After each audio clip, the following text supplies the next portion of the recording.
Welcome, everybody. Good morning, good afternoon, good evening to all of you who are joining us today.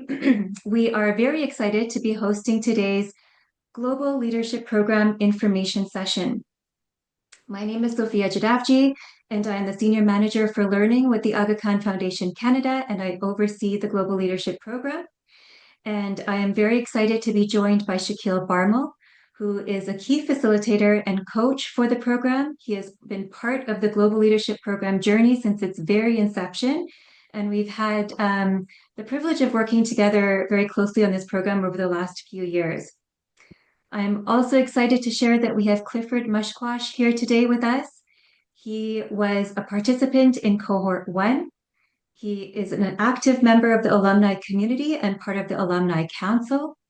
And he was a key facilitator of the Truth and Reconciliation module last year and will be the facilitator for the module this year. And last but not least, we have Natasha Lay, who was a participant in last year's program. Thank you so much for your interest in today's program. Thank you for joining us today. It was great to see some of the questions that came in the chat or through the Eventbrite registration page for today's program. And we've designed this program to really respond to many of your questions that came in.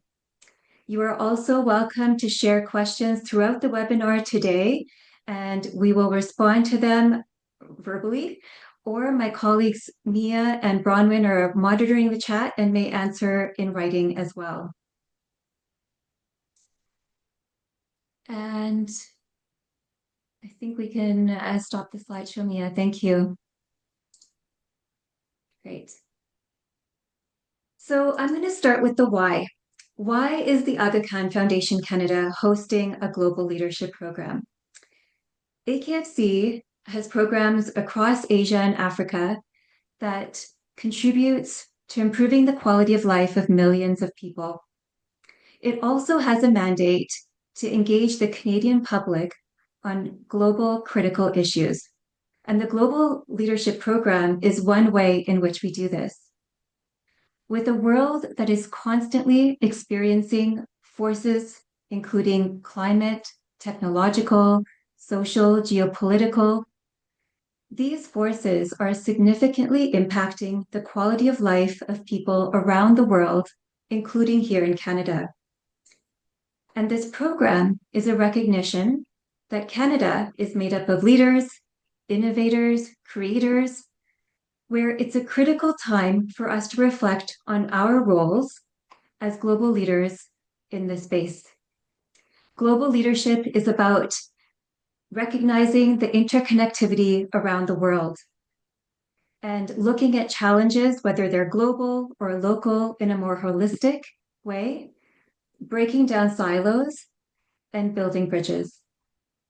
This program is about bringing together mid-career professionals who have a shared sense of humanity and a commitment to contribute to a more peaceful, prosperous, and pluralist world.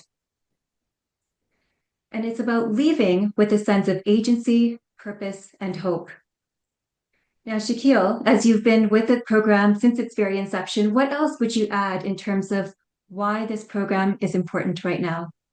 Yeah, I'll go back to a few years even before we started working on the program when I was working with AKFC on staff on the leadership team. We used to have multiple conversations about this belief that there were people out there, professionals across sectors, that whatever they were doing in the world from a work perspective, they had this underlying belief and desire to make an impact, but maybe at times they felt they were alone in this and that they couldn't do it all by themselves. And so this concept of creating a program that would somehow find all the individuals like the ones that have joined this webinar and create a community that spanned more than geography, spanned more than background and your own communities and lived experiences,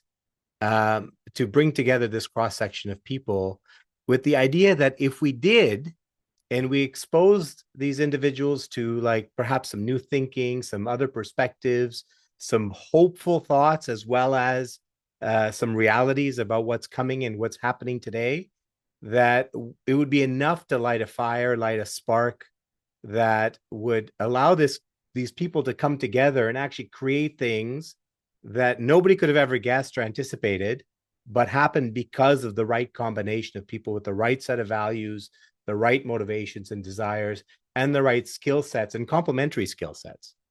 So that's really, really the why we created the program, to find you, to find you, to bring you together, to inspire you, to motivate you, to give you knowledge, ideas, resources, to hopefully accomplish more in this world that needs people like you to step up, to get you to actually act and do some things that really need to improve quality of life for so many people all over the world, right here in Canada and all over the world. Yeah, that's my thought, Sophia.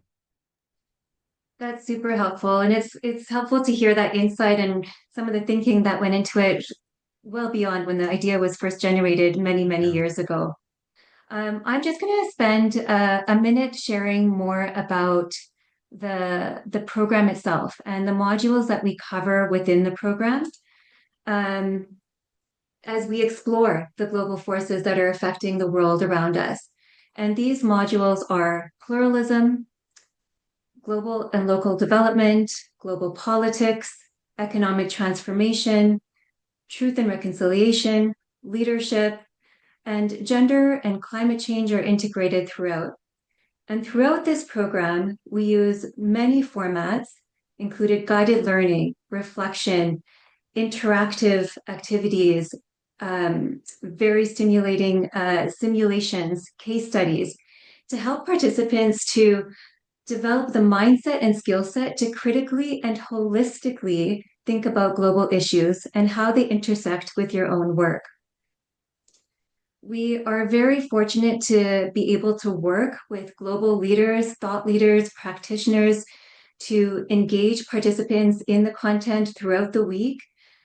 This slide here shows our facilitators and guest speakers from last year, many of whom are going to join us in this year's program as well. And these facilitators help guide participants to navigate, explore, question, and be critical about what's happening around the world today. There's also a keen recognition that there is so much wisdom within the group itself, within the cohort itself. And these facilitators do an amazing job of bringing out that wisdom, breaking down the silos across participants, and helping us to think about global challenges and solutions more holistically. One of the questions that has come up quite frequently is about the cohort composition itself. Who are we looking for within this program? We have a slide here to reflect that, and I'll let Shaquille speak to that right now. Yeah, for some reason I'm not seeing the slide, but I'm not sure why that is. Is anybody else not seeing the slide? Clifford, can you see the slide? Oh, sorry. Let me see what's happening here. Well, you can speak to it, Shaquille, and I'll Yeah, try to find the I'll slide. start. I mean, essentially, Sophia alluded to a lot of it. We are looking, and we have been looking and being very careful of putting together, thank you, excellent, a cohort of people that represents mid-career, first of all, and that could be anywhere from, the ages of about 30 to 50. That's not a hard and fast rule, but that's what we defined as mid-career. Obviously looking for people that are geographically dispersed across Canada, bringing people together that bring regional perspectives, as well as some people that we've seen in the cohorts that are Canadian but are working in other parts of the world and actually came to Canada at this time for this program. So virtually they're doing their stuff elsewhere, but then they came together live. We're looking for diverse sectors, everything from various sectors of corporate Canada. We've had banking, tech amongst them, as well as various other sectors. Looking for individuals, working in government, various agencies of government, in development, in international affairs. We're looking for entrepreneurs, both social entrepreneurs as well as for-profit entrepreneurs, those that are working in the non-for-profit sector across different vehicles, and that we're looking for diversity not just in culture and ethnicities, but lived experience, ways of looking at the world, ages, where they've grown up, even neurodiversity, looking for all ways and manners to balance this, gender, of course, to balance this. And, also looking for people with various motivations. Like it could be somebody in the program that is looking to pivot their career, could be somebody that's looking to double down on an existing career, could be somebody that's looking to break out from their organization and start something on their own, or perhaps activate and get an event going or create new communities. There could be people that are just looking to get to know other people like themselves, not even knowing what the outcome's going to be. Essentially, we want people that have a perspective and experience on a belief in humanity, a perspective on things being better than they are today, and just really getting excited about meeting and learning and being curious. We're looking for people that can bring insights to the group. We're also looking for people that have the humility to learn from others and have an open mind to engage positively and really exploring and contributing to different ways of learning, being, and knowing. So that's kind of my take from my experience with the cohorts. Thanks, Shaquille. And before we get into some of the more practical or logistical questions that came up, we're going to hear from our alumni. And we're going to start with Clifford. Clifford, as I mentioned, was a participant in cohort 1, maybe even questioning at some times during the week what you were doing there and why you were part of the program. And later became an active member of the alumni community, joined the alumni council, and is now a facilitator within the program. Clifford, can you share with our audience members today what impact the program had on you and why? Yeah, that's a really big question. I'm still, 2 years out, I'm still discovering ways that the program has impacted me. Sophia mentioned like there may have been times in my week that I had questioned why I was there. I questioned the whole time, the whole week, why I was there and what was happening around me. There was lots that was going on. Fundamentally, I think what the program did for me was it really reframed how I see the need, um, particularly for Indigenous ways of knowing, to be part of the solutions of development and the discourse of geopolitical challenges that we have, right? For myself as a First Nations person, I come from Northern Ontario, and a lot of my work is really focused on community that is, here and now. It's not focused on kind of broadly Canada or beyond, right? So that was part of the challenge that I had. But one of the things that I realized in the program is that my way of thinking is required when, we discuss the challenges that are facing the world and when we develop solutions that will play out in other places.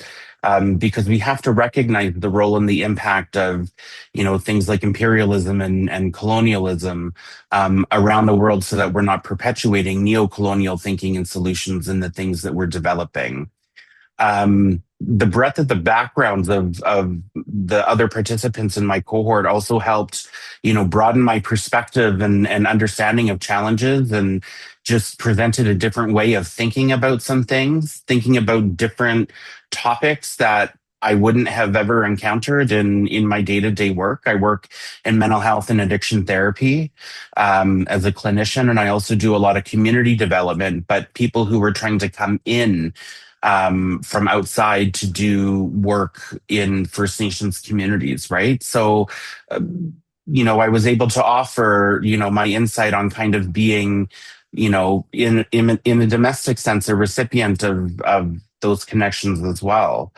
So like it took me out of an environment that was familiar and with people who were similar thinkers and had similar understanding, and maybe that echo chamber that you sometimes find yourself in, and dropped you in an environment surrounded by people with vastly different experiences and perspectives. And, you know, it was a real reminder that, you know, global issues are found domestically and that domestic issues are found globally. And we can come at those challenges from two different directions and meet in the middle. So it's certainly something that, you know, I continue to self-reflect on, and discover ways in which, you know, my work continues to be impacted by my experience in the program. Yeah, while we're waiting for some additional questions to come in, and Sophia, I think you have a link with some questions in them. Could you send me that link separately so I can look that up? In the meantime, I just wanted to share an observation a little bit, Clifford, to what you talked about. I witnessed this kind of discovery as you went in throughout the week. And while I was really thrilled to watch this journey, both in the program, but also in some of the work we did after the program, virtually and connecting. But that recognition of this idea of understanding the forces that have affected the communities here in Canada are also the forces that have affected a lot of the communities in other difficult parts of the world. And so I think that recognition, I watched it happen. I saw light bulbs go off in people's eyes. I watched light bulbs go off for Clifford, and this recognition that we can actually learn from each other, both for development, improving quality of life and improving life here in Canada, but also take those lessons, apply them elsewhere, but also learn lessons elsewhere and bring them here. This idea that people need to be responsible for their own change and improvement in their quality of life and have the dignity to do that. But how do you do that? What are the mechanisms? We were able to share some of those practices together. So I think that was really, really powerful. So let's see. Do we have other questions, Sophia? I think you sent a link, but I can't seem to find that link for other questions. Yes, and some are coming in through the chat. So you'll see that in the more button at the bottom, you'll see the questions that are coming in. But before we go into those questions, I'd love to hear from Natasha. Natasha, I remember last year, maybe midweek through the program, you came up to me and said, "This program has changed my life, and I really needed this program at this point in my life." And at our closing reception last year, you gave some really insightful reflections on how the program impacted you. And it would be great to hear from you, to share with our participants today why the program was so meaningful for you at that time, what shifted for you during the week, and what lasting impact has it had on you moving forward. Thanks, Sophia. I will take every opportunity to praise this program, so thank you for letting me. What made it specifically meaningful for me at that time is timing, because I work in place-based collective impact focused on immigrant integration. And where I was seeing the state of the world, I was like, what am I doing? Where can I make the biggest difference with the skills and knowledge that I have and the will that I have? What is the best direction for me to go in? And so I was feeling not dissatisfied with my job, because I love my work, but very dissatisfied with the state of the world. And so thinking about, what do I do about this and where can I go? So the timing was really important. The people in the program, as we've been talking about, I still talk about that week and the meeting of the participants as completely life-changing. And Clifford will attest to the group chat that still every single day we're still messaging each other, because it is the breadth of people in the room that I never would have had the opportunity to meet otherwise, but so different and so aligned in what we're trying to achieve together. And for me, the opportunity to re-clarify my purpose in that time of my life was exactly what I needed to look at the state of the world and still feel hopeful despite everything that's going on. But being able to have that transformation from what is happening to, oh, okay, now I know what my place is in the world to contribute to a place where we can all thrive. During the week, the content itself, like Clifford mentioned, was, you sometimes go to learning opportunities like conferences or classes, and you're like, oh, you've given me a lot to think about. That is true, but it was also, for me, a transformative way of seeing the world. So it sounds so simple, but the way that the global and the local are so interconnected, I completely shifted the way that I think about my work and the state of the world and the role that I play within that, and the way that local impacts global and global impacts local. Another thing that really I took away was around the space of leadership and what it means to be an authentic leader, what it means to have self-reflective practice, what it means to be vulnerable and to have the courage to be a leader in times like this, and shifting from being so overwhelmed to being still overwhelmed a little bit by the state of the world, but also a lot more focused in understanding my personal role in contributing, knowing that obviously I can't solve all the world's problems, but being a part of this network, I like to refer to it as the Planeteers, kind of like Captain Planet assembling a network of people. And that's just my own thing. But I mean, since Ottawa, since the program last year, I want to say it was 6 months ago, there are a few things that I've kind of changed. One is obviously the way that I think about the state of the world and the issues and the challenges, but also the opportunities. In my own kind of leadership journey, I've taken away a lot of different little, I'll call them systems in place. So another participant recommended something called morning pages, which I do every single day now, and that's been really helpful. Again, the people have been really just life-changing. And I can't thank the foundation enough to really just, these are some of my favorite people. And when I read the news, I just message someone and they say, why is this happening? And I'll say, yeah, I don't know. Let's figure it out together. And it is such an opportunity to not feel alone in times like this, where it's so important. And that's given me the courage to kind of keep going. And so we talk about this fire. And when I arrived into Ottawa, I felt like my fire was really dwindling and at a place where I'm like, I don't know what to do. And then throughout the week, people gave me kindling to kind of build my fire. And now I feel like I can sustain it, because this is a lifelong thing for me. This is a commitment that I want to keep doing. So I will always praise this program, and I am so grateful I had the opportunity to participate. So, and thank you for letting me share. Thank you, Natasha. Should I jump in with a few questions that are coming up that I think we won't be able to address them all here, but we're working hard to try to address them separately. But there is a question I think would be good for Clifford and you, Natasha, to answer, and if not, I can also provide some. And that is, what kinds of things are you seeing graduates of the program doing? Like, what are some initiatives or projects or career shifts that you've noticed amongst the alumni that you've engaged with? You each represent two different cohorts, so love to hear from each of you. Who wants to go first? I can go. It's really interesting to see what people are up to. A lot of times, people have continued kind of within their own roles. There's been people who have taken on new roles, different employment opportunities in their time since, not just cohort 1, but cohort 2 as well. It's also interesting seeing just the connections that continue, because there's a network now built of like-minded people, and we've seen through our connections that networking taking place, people being able to attend events of their colleagues' organizations, whether that's philanthropic or other learning opportunities that occur.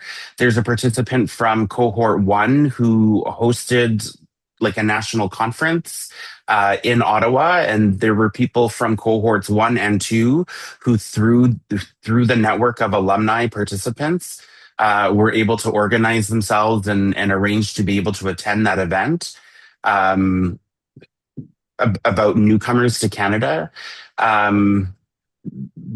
Just the other week, there was Jessica's organization, 30 Birds, had a fundraiser event that several of her colleague participants were able to attend as well and be able to learn about work of her development organization, working with women in Afghanistan. It's there's no limit to what we're seeing, right? And now it's just kind of we're folded into 40 times or 80 times the work now that is already occurring or continues to happen. That's excellent. Thank you, Clifford. Natasha, how about you? Do you have anything you wanted to add to Clifford's perspective? What have you seen? Yeah, I'll build on Clifford because I have also seen people stay, but also grow in their current field, but also people shifting. And I think the main thing that I see is that everyone has a little bit more courage to kind of explore what they were looking to get out of their lives and their careers. So I know that's definitely true for me, and I still message someone from the program when I say, "Hey, I did the brave thing today." And she said, "Yes, me too. Let's keep going." So it's not just these big shifts, but it's also these small little shifts that add up to what I would perceive to be an effective global leader to be. And I think the exciting thing is not only the evidence that we've already seen from the connections meeting each other, but there are every so often other participants who will message and say, "Hey, I am planning a Truth and Reconciliation walk in Calgary. Does anyone have any connections?"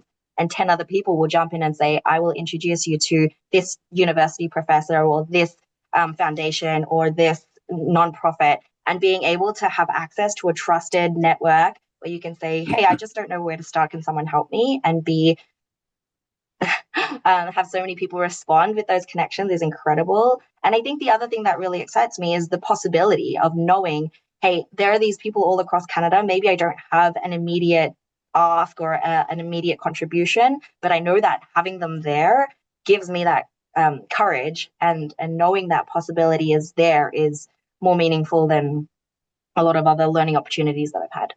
Yeah, I'll add a couple of things that I've observed over and above that. There was a member of the cohort that was on assignment in Germany, and they participated in a workshop on kind of the future of AI and what its implication is to quality of life and a number of other dimensions I won't even get into because it's pretty complicated.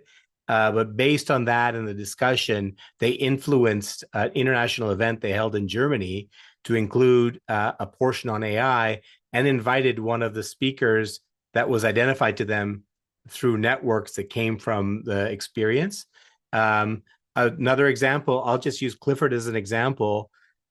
The program in year 2 evolved significantly because of Clifford's experience, and he was able to bring forward kind of expert speakers and experiential learning from Indigenous ways of being in learning into the program, which then think about the ripple effects that had on the people in the program, but also in the way they use those ways of being and learning in other programs.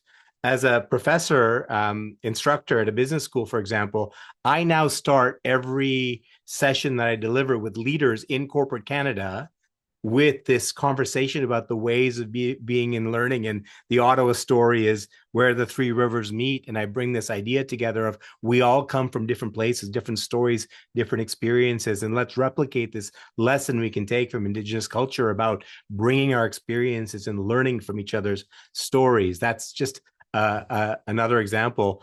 And there's a long list of examples that I've seen. And I think that it's pretty inspiring to see those things happen.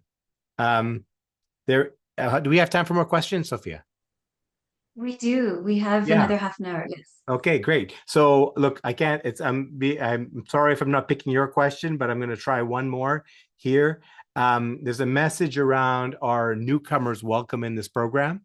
And I think the answer is yes, right? We had some newcomers in our previous cohorts, and they've gone on to do some pretty incredible things. This conference, for example, that Clifford talked about, this national conference on resilience and bringing communities together and building more resilient communities in Canada, which had some incredible speakers there, was actually organized by a newcomer that came with lots of qualifications and experience from their life in Afghanistan, but they were able to put together this conference. But they were a member of the first cohort. Another example to call out is people that work with newcomers, and we've had people be parts of programs like that.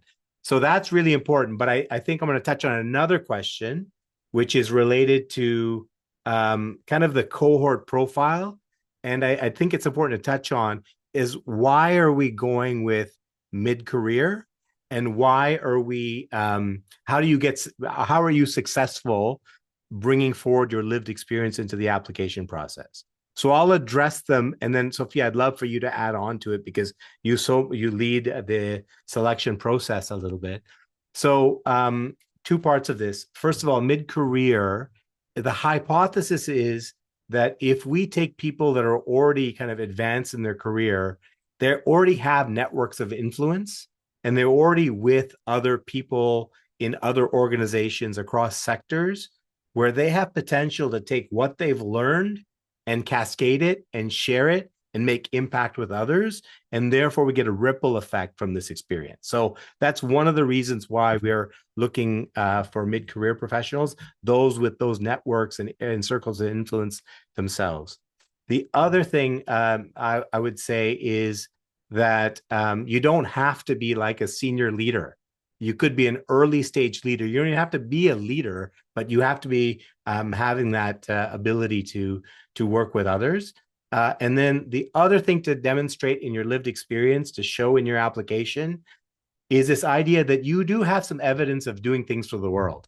Like you have tried things that impact communities. They don't have to be traveling to far off places, but even here in this country, have you participated or demonstrated or done things that actually the reach and the impact is for something beyond you? Is it something to impact the community or other people that perhaps wouldn't have been impacted if it wasn't for your efforts? Those stories, I think you should be highlighting in the application. Sophia, what would you add to that?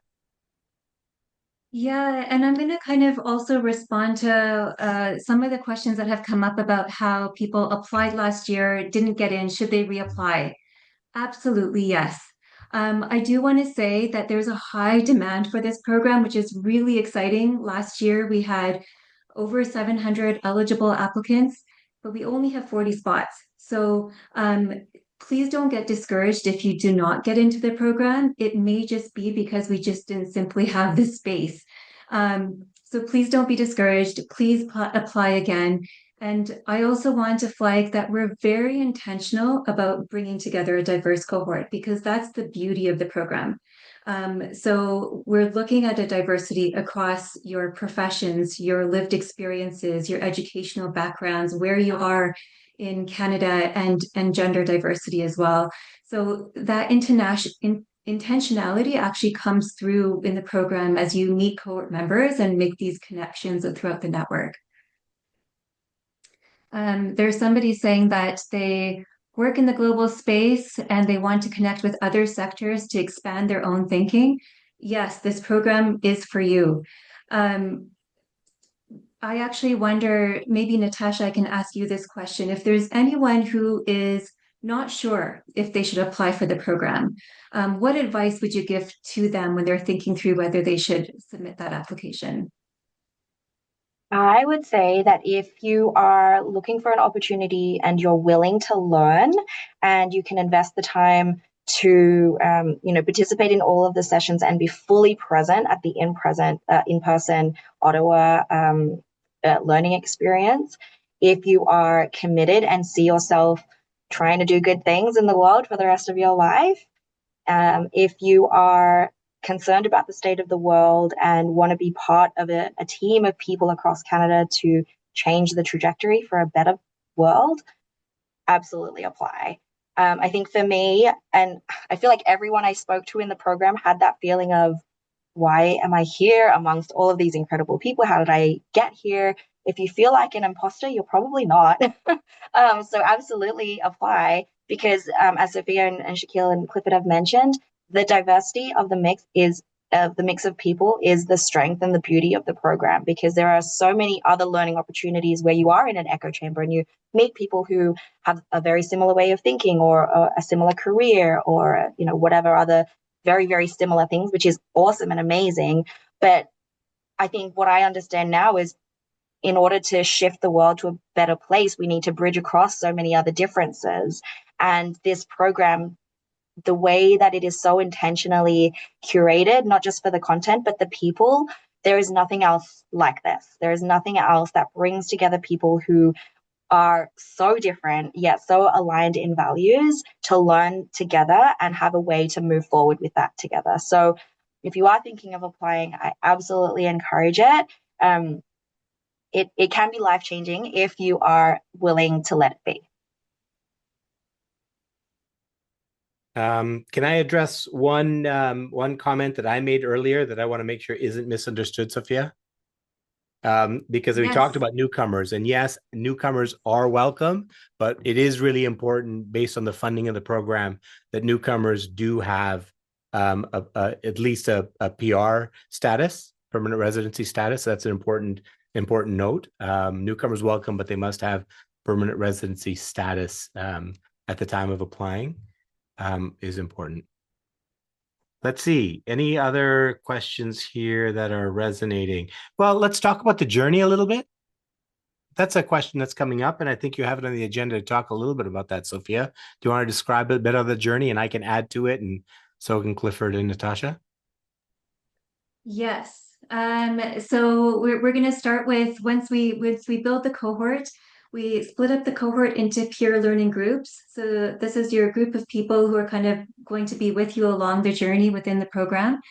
And we have a virtual launch in September, which is when you get the chance to meet key facilitators of the program. You get to meet your peer learning group members, and you get to meet some alumni community members as well, who will offer you tips and tricks on how to make the most of your in-person residency in Ottawa. It is an intense program. So we have really valuable nuggets that are shared across the alumni community with new participants. And then participants have group coaching sessions with Shaquille, and Shaquille, I'll let you talk a little bit more about that. Yeah, so we were successful in engaging coaching as part of the program. I think the response has been great, but I shouldn't talk about that because I do the coaching. But I'll describe the intent of it is coaching sessions up front in order to help you clarify and identify what it is that you want to get out of the experience, and then think through, based on that intention, how is it that you need to engage in the program? What kinds of people do you want to meet? What kinds of knowledge do you want to get? What types of kind of maybe putting yourself outside of your comfort zone do you want to do? How do you want to listen? And how do you want to be present? So that's kind of the first set of coaching sessions. We do them in group settings, so it's also an opportunity for you to get deeply engaged with some of the other participants before you get to the sessions live. And then, of course, Sophia said the sessions in the middle, and then we follow up with group coaching sessions at I won't say the end of the journey, but the beginning of the next part of the journey, which is as you become alumni, is to now reflect on your time. What intentions did you set for yourself? What did you gain? Did you accomplish it? And what are you going to do and think about differently because of that experience? And these coaching sessions are not just for the sake of having coaching and social sessions. It's about helping us develop the muscle to set intention, define goals, to then act intentionally, and then demonstrate to ourselves the impact of what happens when we do those things intentionally. We set a goal, we seek knowledge, we make connections of that knowledge to our own way of thinking. We try something, we apply, reflect, and we see how much more we accomplish when we're deliberate about that. And that's the arc of the coaching experience that is part of it. Maybe turn it over to Clifford or Natasha, either one of you, to talk about your experience with that journey.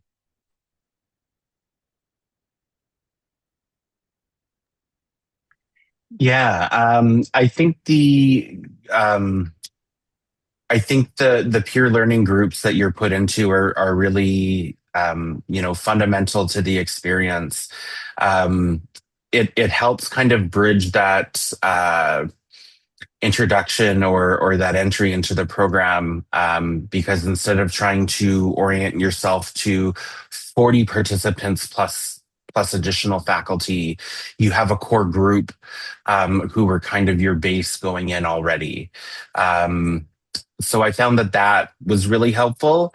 And then through the group coaching sessions, kind of having a primer before you get into the residency week was very helpful as well, to help kind of wrap your head around what you're going into and what to expect.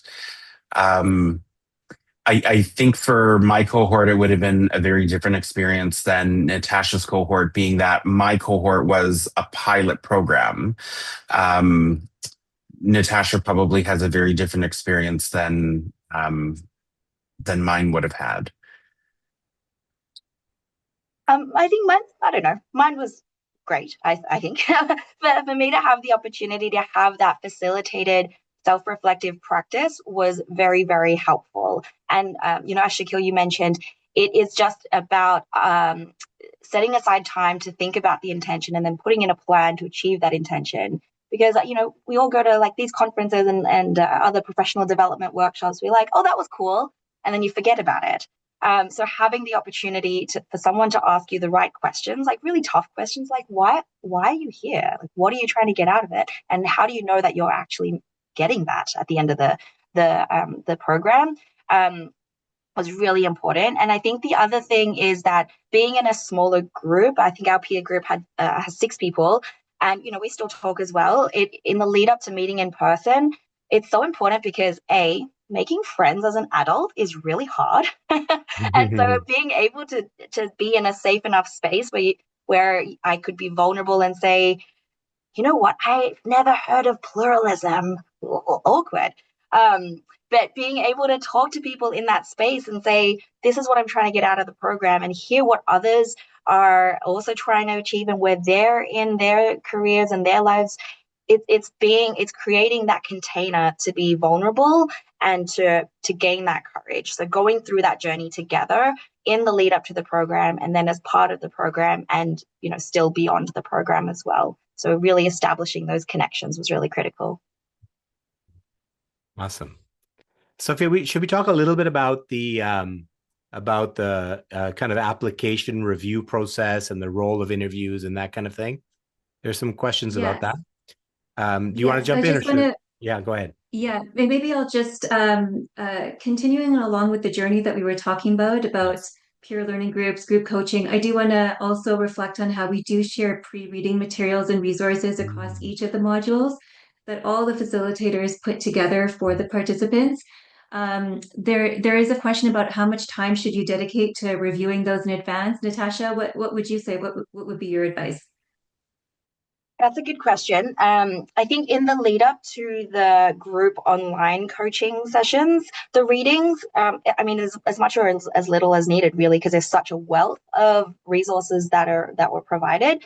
So for me, I think it was maybe 2 or 3 hours of kind of reading and digesting and processing and thinking, oh, what does this even mean? What are these, here are the big questions that I have, and preparing for the virtual conversations, and then setting aside some time afterwards to say, okay, here are some questions that I want to bring in person because I still don't understand. And so kind of weaving that all together, I'd say a few hours a week before the virtual sessions. I'd say that. Thank you. Yeah, that sounds great. And we had printed a lot of the materials for participants last year, and I've never seen so many adults so excited about a big binder of resources. It was it was really exciting to see. There is just a wealth of resources that are shared in the lead up to the program, and of course during the program. And it's nice to see that people were continuing to interact with it even on evenings throughout the week as well. Yeah, so should we talk about that application process? You will know the nitty-gritty better than I do, but I'll just tell you from a thematic perspective, because there are some questions about, do we have to be leaders in our field to be successful at getting through? And let me tell you one thing, you have to be a leader in terms of humility, But the double edge of that humility is that most of the people in the program would not call themselves accomplished. If you were to look at the cohort objectively, you say, wow, this is a real group of a really accomplished individuals. And if you're in the program, you're going to look at everybody else and say, wow, what am I doing here with this group of accomplished individuals? But what I've discovered over the last two cohorts is most of the people are more qualified, accomplished than they realize. You're not a good objective view of yourself, particularly if you pass that hurdle of being a humble person, right? And so the person that asked the question about this, about do we need to be accomplished in a field? Well, yes, we are looking for people that have done some pretty cool things and are in really great spheres of influence, but that is not a minimum requirement of the program. Think about your demonstrated kind of evidence, as I said earlier, about trying to do good in the world. Think about your ability to articulate what you think Canadian global leadership looks like and what you aspire to do. And if you articulate those things well through your application, you should kind of make it through a shortlist process. There was a question about interviews, and that was the original intention about the selection process, to do an interview process where we were able to speak one-on-one with the individual people in the shortlist. But the reality is we had too many incredible candidates. So what we've done is revised the process so that we, at a certain stage, will ask a short list of people to produce a short video of themselves, produce is a strong word, record a selfie video of themselves, just answering a particular question that we might draw out from the application. And then we review those videos as a way of being able to make another evaluation to put the final group together. It's hard to do it because there's so many incredible people, but then only 40 spaces. So we have to make some choices. Sophia, what would you add to that? All I'll add is that we do have a review panel that goes through the application forms, a separate review panel who goes through the interview videos. And we have had questions about what advice would you give for responding to the application form, or even to sharing videos. And I would say be authentic. We're looking for your authentic self to really come out in these application forms and videos. And that's the biggest piece of advice I can give for your application to this program. Can I add to that, Sophia? Is that piece of authenticity? I experimented a little with my application because I found out about it quite late in the program, like just a week before the deadline. And so I didn't really think I had a chance. I was like, you know what, I'm just going to try. And normally I will polish everything and present myself in a way where I think people want to receive me. But I was like, I'm just going to experiment and just kind of be myself. And I think it paid off. I think I was able to say, here's who I am. If I am the right person for this mix of people, amazing. And I'm so grateful that I was. And then being part of the program as well, one of the things that I really wanted to learn about was how do I show up as myself versus who I think an amazing leader is, and how do I get there? But being an authentic version of myself, I feel like has been really rewarding and paid off, not just in the application process, but as part of the program as well. Yeah, awesome. There was a question on what kind of question do we ask in the video. We can just say the question we asked last year, if I'm recalling correctly, Sophia. It was, what does Canadian global leadership look like to you, and how do you demonstrate it? Is that the question, roughly? I think that was the question from last year. So just to give the person that asked that question, what's that interview question like, or the video question? That was the video question. We can't promise it'll be the same question, but that was the type of question we would ask. There's a question here around working in different fields from their leadership position or social change work. Does it impact? Back to that question, include all your experience. Include everything. If you're working in a corporate setting, you've worked in an impact setting, either one, or include them both. The key is being authentic and being clear about what you want to do with it. What have you done and what do you want to do with it? What's your future aspiration if you have that? Yeah. We have had questions about how do people stay connected after the in-person residency.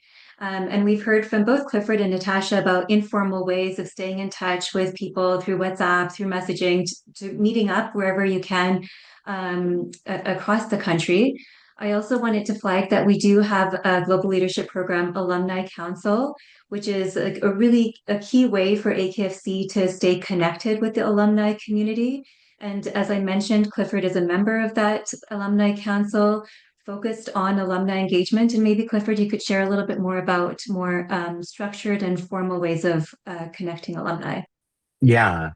So there's we've had opportunities, we've offered opportunities, additional learning opportunities, webinars, lunch and learns that have come kind of as a build on to the content that would have been delivered through the residency week. But then also we've had learning opportunities from participants talking about the work that they do, and there's an opportunity to kind of engage there. I think about a participant from year one who has been able to develop their doctoral research work into a book, and then was able to talk about. And they also work in refugee resettlement with the government. They hosted a lunch and learn around kind of the experience of Ugandan Asian the Ugandan Asian resettlement process from the 70s and the 80s. There's a participant from cohort 2 who will be delivering a session on philanthropy and development as well in the coming weeks. We've had myself, I kind of built on the session, the module on truth and reconciliation.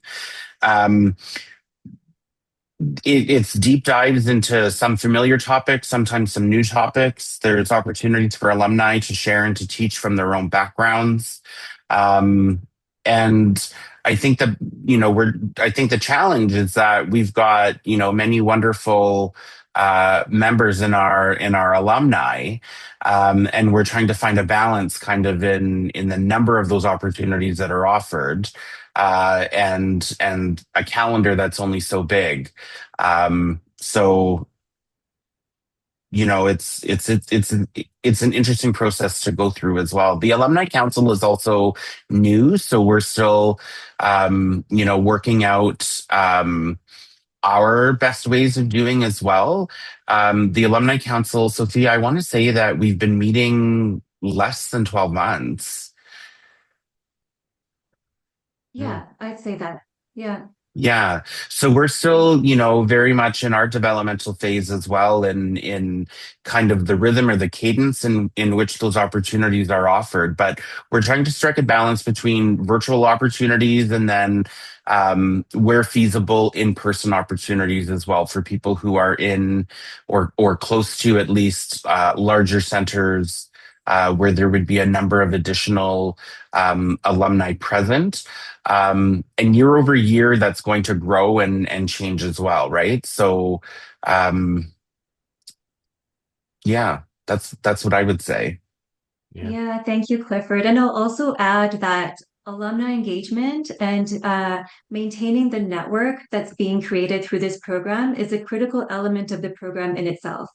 So it's not about just going through the 5 days in Ottawa and then leaving. It's really about maintaining those connections with the network, because that is again the value that people are finding from the program of having these connections with people across sectors and with people they wouldn't normally get a chance to connect with. So that's why we've established an alumni council, and that's why we're continuing the alumni engagement in various ways. And another example I'll share here is our country director from Accelerate Prosperity was one of the facilitators of for cohort 2. And she offered a session where people had a chance to contribute to the work of Accelerate Prosperity across Central Asia and the work that they're doing there. It was a really nice way of offering an opportunity to continue to engage in the work that AKF is doing globally. Yeah. I'm going to answer a question to hit a couple of the questions there, and they're very straightforward. Question around, is this program designed to get a person a job? It's not designed with that intent. It doesn't mean that you can't leverage it to present yourself well for a future job. Many have, but that's not a design intent. As was mentioned earlier, we're looking for diversity of experiences and capabilities and competencies. So mathematics, engineering backgrounds apply, educators apply, physicians apply. Don't like limit yourself because you're not sure if your educational background is the right mix. We're looking for a cross section. And so I won't say that any one of them help more than any other, but it is important to get us to get a cross section of backgrounds. I'll also say, as the time is running short here, take a moment here. If you don't feel your question was answered, take a look at the answered questions tab.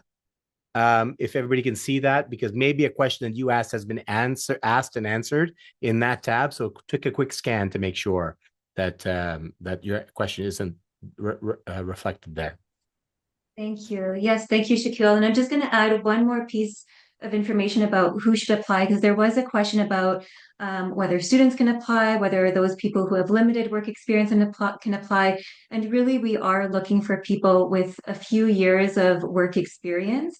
And I do want to flag that Aga Khan Foundation Canada has an international youth fellowship program for people who are 30 and under, who are trying to look for transformative experiences where you really get your foot in the door into global development and understand it from a hands-on experience of working within our partner countries across Asia and Africa. So something to explore, and perhaps one of my colleagues can share a link in the chat related to that program as well.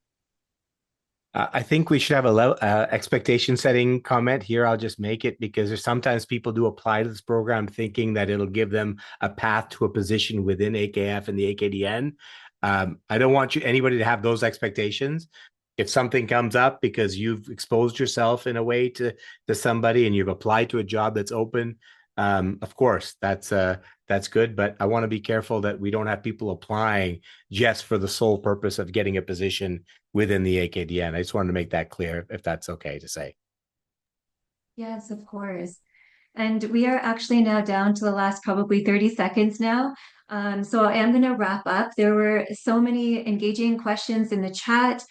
Thank you so much for expressing interest and your curiosity in the program. Thank you, Shaquille, Clifford, and Natasha, for sharing your time with us today. If you haven't had your question answered, if you have more questions, please write to us at our Global Leadership Program email address, and my colleague will put the email in the chat box right now. And just a reminder that applications close on May 19th. Please review your full application form before you hit submit, because you will not be able to edit it afterwards because applications are being reviewed on a rolling basis. And you will hear back by late June or early July if you're asked to share an interview video. And with that, we're going to close on time. Thank you so much, everybody. This was great, and we look forward to staying connected.